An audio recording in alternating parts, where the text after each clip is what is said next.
Hey everyone, my name is Taps, and it's time to recap Friday's AMA from Ecomi and Veve, which had Dan, David, Reese, Alex, and Al Khan. There's some key updates that they touched on with botting, flagging of accounts, timelines, some positive, some negative, and new verticals. Not everyone has 2 hours to really listen to the entire AMA, so in this video I'm going to give you the key gems, thoughts, and break it down. Let's get it. As always, if you're new to the channel, welcome to the community, feel free to subscribe. I'm a crypto, stock, and real estate investor, but never a financial advisor. This AMA was recorded on Twitter, so you can go back and listen to it, or you can also check it out on other content creators' YouTubes like Veve Anderson, who did record it. But they kicked off the AMA with starting off the fact that we are now at 1.9 active monthly users on Veve. Great post from Squid Cat just to kind of think about how many users that is. It's 23 large NFL stadiums filled to capacity. Now again, that is active monthly. So 1.9 million active accounts. And a lot of people say, yeah, but plenty of people, including yourself, Taps,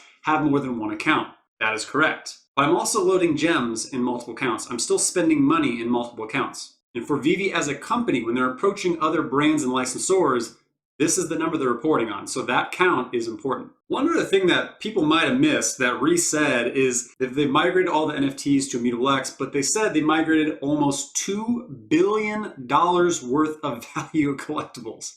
$2 billion. Now, obviously last month, we successfully migrated almost $2 billion worth of value to Ethereum, which has been going quite well. Now, that of course doesn't mean that Veve is worth $2 billion, but that's a lot of money. So I am really curious, what is Veve's total value worth as a company? I do believe that Veve is years and years away from any form of acquisition, but with over 4 million NFTs, almost 2 million active monthly users, and with currently around $2 billion worth of assets, these are big, big numbers for the NFT space in 1 year. The whole premise of the AMA was to hop on and Veve to address the bots and flagged accounts, the false positives, in which they did apologize for the fact that, yeah, there are false positives that have happened, but they have been cracking down on bots substantially, which we have seen. They are streamlining that process. And they have systems in place now to both identify bots as well as the false positives. Yes, there are people getting flagged who are innocent, but they are taking this serious. Again, apologize, which I'm happy they acknowledged it.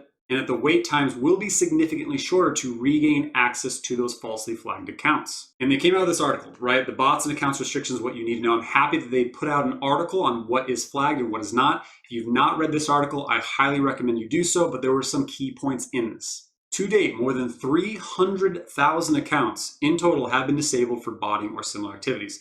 That's a lot of accounts. And they actually gave us visibility into what the actual bot parameters are, with firewalls, autonomous AI, manual and autonomous reviews, data sourcing, and service rendered by world-class third-party security providers. So we saw last week where there was a bunch of bots just dumping collectibles because they're clearly cracking down and starting to get ahead of these. They touched on the restrictions, so if you're a new user, do not bot, do not use scripts, do not use an emulator, do not use the Theragun. Anything that is inhuman clicking ability, you will be flagged. Failing to pay an auction within the specific time period of 12 hours after auction will see an account restricted from the market for 72 hours, and just scamming in general. This was the biggest piece. If your account information does not match your government-issued ID, we are very limited in our capacity to re-enable your account. So you need to go to your personal details, check to make sure it's your real name, first and last, and your real date of birth. I checked mine, and my birth date was off by 1 day. So I have to submit a support ticket. And of course, I'm not botting, but if I get flagged and that doesn't match my ID, I could be in trouble. So I highly recommend you do the same because failing to pass KYC will result in a 12-month account restriction. They also gave visibility into why it's so hard to get drops. It isn't because it's just tons of bots. With 1.9 million active monthly users, you are competing on average with 200,000 minimum users for 30K additions average on every drop. So you basically have a 1 in 7 chance. Even less if it's something like a 10,000 addition drop. They also mentioned that having 2 accounts is not restricted today and that they're probably not going to be changing this. So if you have 2 hands and 2 devices, my thought is, why would you not take advantage of this? I'm simply curious because it instantly doubles your chances, right? Especially with the new drop system that is coming. They did say because of everything that's happening that the waiting room style drop will be coming. They did say in past AMAs that this will be filtered into our current drop system to test out. and then we'll eventually go completely to the waiting room style. So all of our tips and tricks and all the gates will be useless in the near future. This system is needed to scale to the user growth that we are going to have this year, and it is more equitable as a whole. It's more luck-based, right? You join the waiting room, and then it just decides if you win or not, what your rarities you get. There's more to the article that they touched deeper on, so you can read that article if you'd like, but that was what they covered in the AMA. They did touch on the fact that OKX and Gate.io exchanges will have OMI migration to ERC20 version OMI complete by the end of Lunar New Year, which is February 11th, so 5 days. Which means February 11th, all exchanges will have the swap completed. Someone also in the AMA asked how many exchanges are we expecting and when. And of course, Veve said that they can't answer that. They can't reveal that, right? But multiple exchanges is the goal this year, now that we're on ERC20, Ethereum, Immutable X. So my guess is that we'll have 2 in the month of February and 2 next month. Several have speculated on which ones it'll be. My guesses are KuCoin, Binance, Hotbit, and Huobi. I've touched on other videos, but KuCoin and Binance are other exchanges that competitors are on, as well as Hotbit and Huobi, which I think makes sense because there is a big push into localization and bringing in the APAC region, which Hotbit and Huobi are both heavily used in APAC regions. But what about Coinbase? I do believe Coinbase will happen, but I also do think there will be a build up to this. Coinbase makes sense as an Immutable X investor in Coinbase NFT Marketplace, will most likely eventually have integration with Immutable X Marketplace. So I believe OMI has Coinbase in the bag,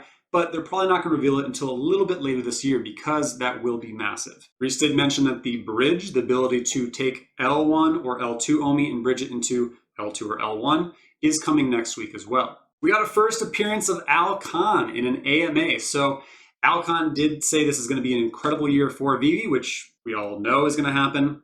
And Al just had to tease us a little bit too and did drop the token phrase, gotta catch them all. Now, there's been a lot of speculation around if Pokemon will be coming this month because February 27th is National Pokemon Day, but I'm not really convinced that we're going to see it this soon yet.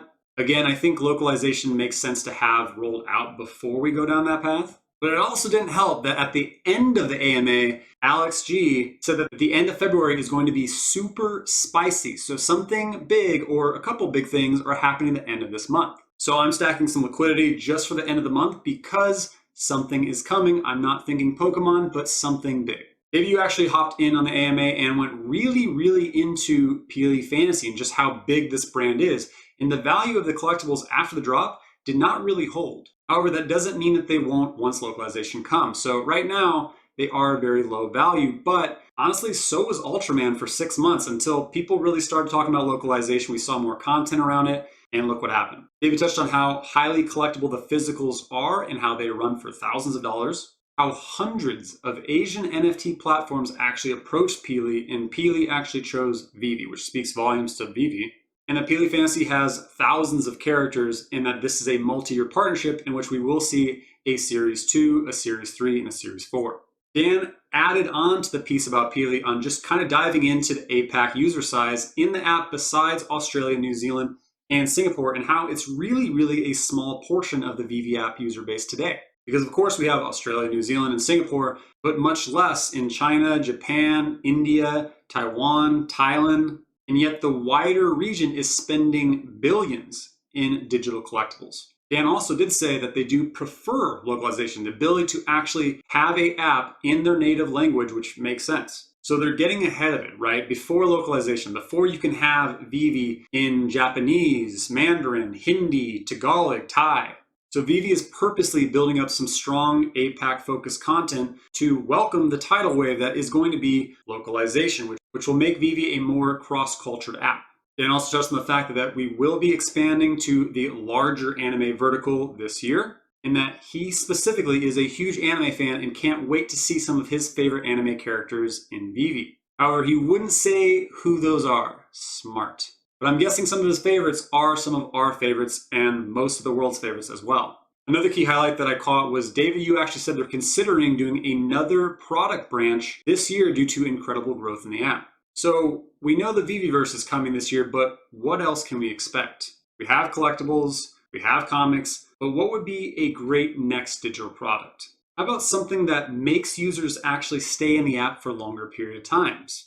Something that creates a social aspect and can leverage several of the brands and IP that David Yu still holds to this day through Vagabond Games and Collectibles, his other company. So speculation, of course, and I've touched on this a number of times, but I do believe that tabletop and card gaming makes sense to happen to Veve hopefully this year.